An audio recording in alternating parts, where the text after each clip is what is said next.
Սահմանադրական դատարանի դահլիճում սեղանաթոռները չեն հերիքում դատավարության կողմերին։ Ազգային ժողովի ընտրություններին մասնակցած ուժերից 7-ը այստեղ են ընտրությունների արդյունքներն անվավեր ճանաչելու պահանջով, պատասխանող կողմը կենտրոնական ընտրական հանձնաժողովն է։ Հարակից պատասխանողներ են դատախազությունը, ներքին գործերի նախարարությունը, հակակոռուպցիոն կոմիտեն։ Գործով երրորդ անձ է ներգրավված քաղաքացիական պայմանագիր կուսակցությունը։ Հենց այդ ուժի ներկայացուցիչների հետ է լայն ժպիտով զրուցում ԿՀ նախագահ Վահագն Հովհակիմյանը, ԿՊԱ-կանների նախկին կուսակիցը։ Զրույցն ընդհատվում է այն պահին, երբ հայտարարվում է ոտքի սահմանադրական դատարանն է գալիս։ Ամբողջական կազմով չէ դատարանը քննում վեճը։ 9 դատավորներից 2-ի աթոռները դատարկ են ՍԴՄ որոշել է Վլադիմիր Վարդանյանին ու Արտակ Զեյնալյանին չթույլատրել մասնակցել քննությանը կանխակալ վերաբերմունք ունենալու պատճառով։ Վարդանյանը ԿՊԱ-ական պատգամավոր է եղել, Զեյնալյանը նախարար է եղել Փաշինյանի կաբինետում։ Հենց դատարանի կազմն է դառնում առաջին բանավեճի թեման։ Դատավարությանը Բարգավաճ Հայաստան կուսակցության ներկայացուցիչ Արամ Օրբելյանը առաջարկում է հեռացված 2 դատավորներին ներգրավել գործի քննությանը։ Սահմանադրությունը սահմանել է Սահմանադրական դատարանի կողմից որոշումների ընդունման կարգ, եւ այդ կարգի մեծամասնության թիվը կապի մեջ չի դրել ձևավորված դատարանի կազմից։ Ի տարբերություն մնացած բոլոր դատարանների դեպքում, որտեղ կազմը ըստ էության կարող է փոփոխվել համապատասխան օրենքներով։ Քիչ ուշ Օրբելյանը պարզաբանում է դատավորների անաչառության հարցում խնդիր տեսնում է, բայց առաջարկել է ամբողջական կազմով քննել գործը, որովհետև ցանկացած որոշում ընդունելու համար առնվազն 5 դատավորի ձայն է անհրաժեշտ։ Եթե 7 դատավոր քննի գործը, հնարավոր է կողմ եւ դեմ ձայները բաշխվեն, համապատասխանաբար 3 եւ 4 հարաբերակցությամբ եւ որոշում չընդունվի։ Մենք 20 թվականից հետո այնպես փոփոխությունների արդյունքում իրականացված գործընթացի արդյունքում բոլոր դատավորները կրկնում են բացի Արմանդինյանից նշանակված է մի քաղաքական ուժի կողմից։ Եվ այստեղ մենք տեսնում ենք խնդիր, բայց ինչ, հիմա մենք ասենք դատավորներ չմնան, որովհետև 5 ձայնա պետք որոշում ընդունելու համար, դե բերեք մի հոգով թող քննարկի, պարոն Դիլանյան։ Այդ արդյունքում մենք չենք ունենա որոշում։ Եթե չունեցանք որոշում, դա ակնհայտորեն ավելի վատ է, քան թե այդ որոշում ունենանք, որը փոքր շանս կա,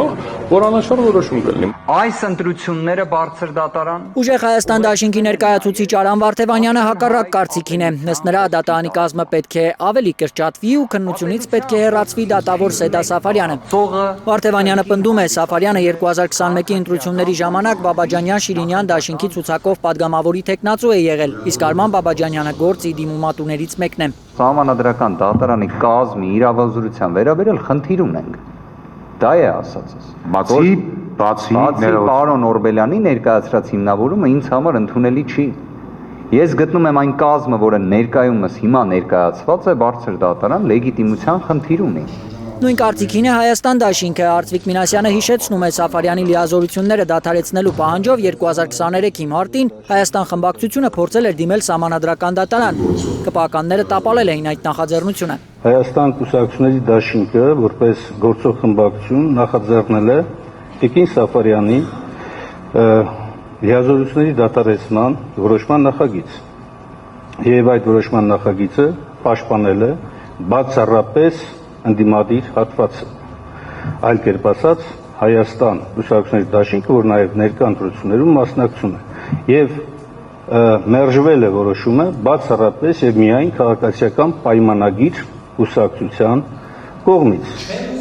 Բացարկի համակարգ չկա Սահմանադրական դատարանում։ Դատավորների մասնակցությունը բացառելու հարց կարող են միայն դատավորները բարձրացնել։ Առանց որևէ կերպով։ Կողմերին լսելուց հետո դատավորներից ոչ ոք նման հարց չի բարձրացնում։ Սաֆարյանը շարունակում է մասնակցել քննությանը։ Մերժվում է նաև Օրբելյանի պահանջը Վարդանյանին եւ Զեյնալյանին գործի քննության մասնակից դարձնելու մասին։